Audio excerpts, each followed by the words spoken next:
Hello everyone, Lawrence here from Unicorn Reviews on a ridiculously hot day, so if I look all sweaty then that's just the way it's gonna be.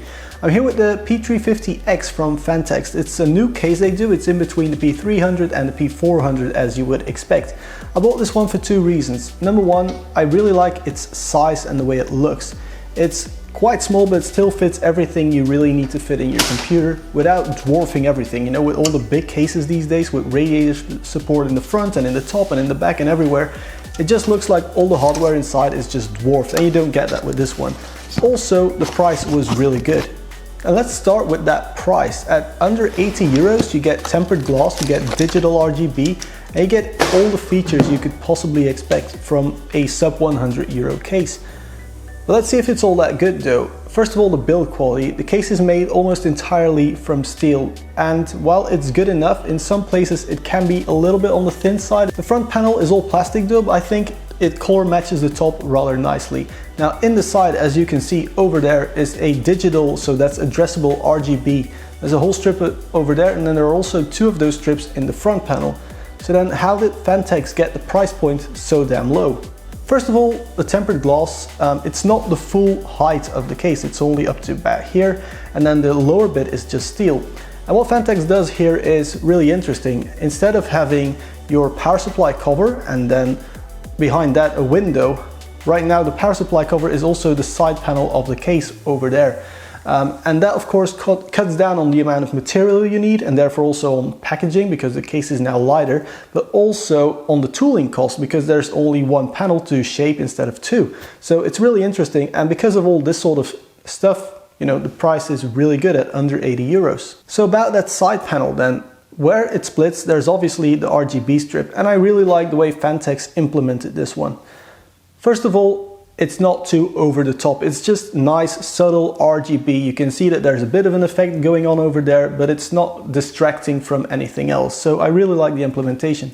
Same for the front, it's not super bright, and I personally really like that, although other people may just want to see the full rainbow. And even better with this front panel, usually when there's lights in the front panel and you have to remove the front panel, there's going to be a tiny little wire and it's going to get damaged and all that. Phanteks has just gone wireless, there's just 3 contact points there.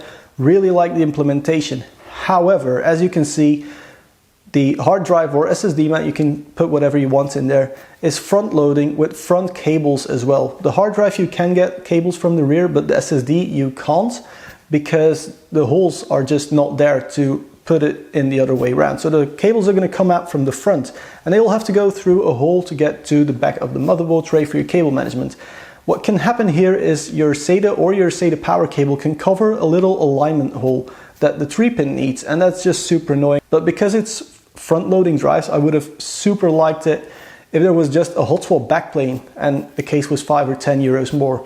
I would have preferred that, but again, you know, it's aiming at the budget, and how often are you going to be removing the front panel anyway? It's not like there's a dust filter in there.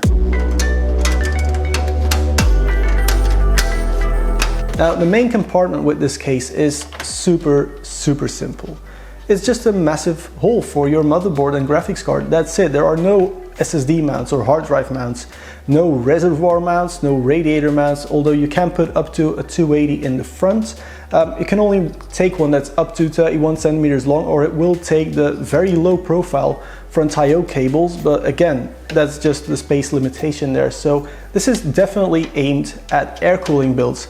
That said though, you can put dual 140s in the front, dual 140s in the top. Again, no radiators, the clearance just isn't there, but only a 120 in the rear. And so that means that while a Noctua D14 may fit, the D15 won't fit, or at least not with the standard fans on it.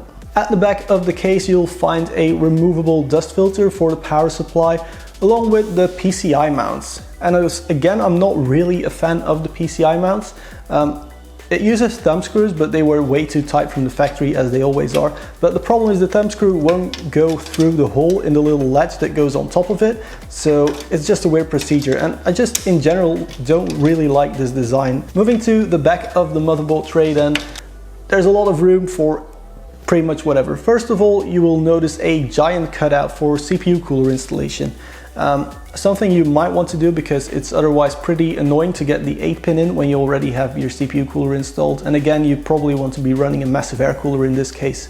Phanteks also includes 2 of their drop-in lock SSD caddies, but there are 3 mounts. It's a bit odd, but they do it with all their cases, so it's normal, I guess. And who's going to put more than 2 or even 4 SSDs in a case at this price point anyway, you know? So it's perfectly fine. There are plenty of zip tie hoops all around the back, and then of course in the front there's an insane amount of room there, and also Velcro straps. So cable management in the P350X is super simple.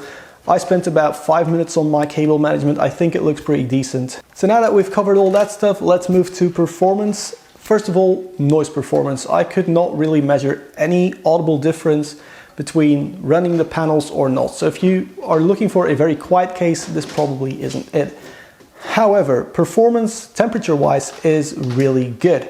So I did testing with both the front panel on and the front panel off, and there was only 2 degrees Celsius of difference when the front panel was installed. So it's not too restrictive, which is a very welcome change from some other RGB tempered glass cases these days. Now, something I didn't put in the script for whatever reason, I completely forgot about it with all the heat going on, is the front I/O. So you just have dual USB 3.0, headphones out, microphones in, and the power button. That's all you have to then really hook up to your motherboard. And then there are also the RGB mode switch and the RGB color switch, again, on the top panel.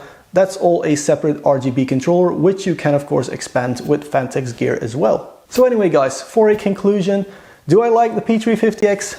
I really do like it. I'm super happy that I bought it. It was under 80 euros, dirt cheap for a case with this spec list. It looks classy, but it still offers very good performance and a tiny hint of RGB and tempered glass, which is just how I like it. Nothing too over the top.